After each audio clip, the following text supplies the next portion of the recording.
পুরনো শহরের এক ব্যাংকের ভেতরে একটা বিশাল লোহার সিন্দুক, লাল আলোয় ঘেরা, যেন নিজের ভেতর লুকিয়ে রেখেছে ভয়ঙ্কর কোনো রহস্য। সিন্দুকের গায়ে লেখা 50 বছর ধরে বন্ধ। ব্যাংক অফিসাররা চুপচাপ তাকিয়ে আছে, চোখে ভয়, মনে প্রশ্ন। হঠাৎ এক বড় ব্যবসায়ী রেগে উঠল। সে চিৎকার করে বলল, আজই এটা খুলতে হবে। ইঞ্জিনিয়াররা চেষ্টা করল, কিন্তু সিন্দুক নড়ল না এক চুলও।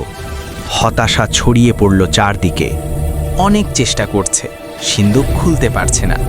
বিভিন্ন ধরনের যন্ত্র দিয়ে খোলার চেষ্টা করছে, তারপরেও কেউই এই সিন্দুকটা খুলতে পারেনি। এই সিন্দুকটি সংগ্রহ করেছে এক বড় পুরনো প্রাচীর গুহা থেকে। এই গুহাটি অনেক দিন যাবৎ বন্ধ ছিল। অনেক চেষ্টা করে গুহাটি খোলার ব্যবস্থা করে।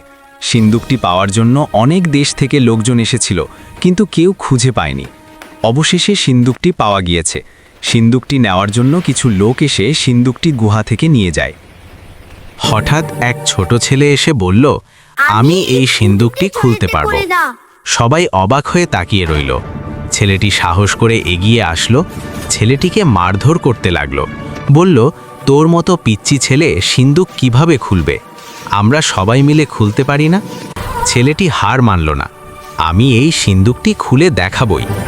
আরেকজন এসে বলল, এই ছেলে পারবে সিন্দুক খুলতে, কারণ তার বাবা তাকে সিন্দুক কিভাবে খুলতে হয় তা শিখিয়ে। ছেলেটির নাম ছিল আরিফ। সে খুব সাধারণ একটা ছেলে, কিন্তু তার বাবা ছিলেন একেবারেই অসাধারণ মানুষ। আরিফের বাবা প্রায়ই বলতেন, বাবা, সিন্দুক খুলতে হাতের জোর লাগে না, লাগে মাথার জোর। ছোটবেলা থেকেই তিনি আরিফকে বই পড়াতেন, পুরনো তালা, গুপ্তচিহ্ন। এই ছেলেকে দমকিয়ে যাচ্ছে, বলতেছে, এই ছেলে যদি সিন্দুক খুলতে পারে আমি 1 কোটি টাকার চেক দিব। একবার চেষ্টা করে দেখুক, যদি খুলতে পারে তাহলে আমাদের সবার জন্য ভালো হবে। সবাই চিন্তা করে ভেবে দেখল, তারপর আদেশ দিল সিন্দুকটি খোলার জন্য। এইখান থেকে সবাই চলে গেল। ছেলেটি সিন্দুক খোলার জন্য চেষ্টা শুরু করে দিল। হাত দিয়ে থাপা দিয়ে অনুভব করল, সিন্দুকটি খুলতে না পারলে আস্ত রাখবে না। মাথায় চিন্তা করে খোলার চেষ্টা করতে লাগলো। হঠাৎ ক্যামেরা নিয়ে সবাই এসে ছবি তুলতে শুরু করলো। 10 মিনিট পার হয়ে গিয়েছে, এখনও খোলার চেষ্টা চালিয়ে যাচ্ছে। ছেলের পাশে ম্যানেজার এসে দাঁড়ালো এবং দেখতে লাগলো কিভাবে এই ছেলেটি সিন্দুক খোলে। তারপর সিন্দুকটি আস্তে আস্তে খুলতে শুরু করলো।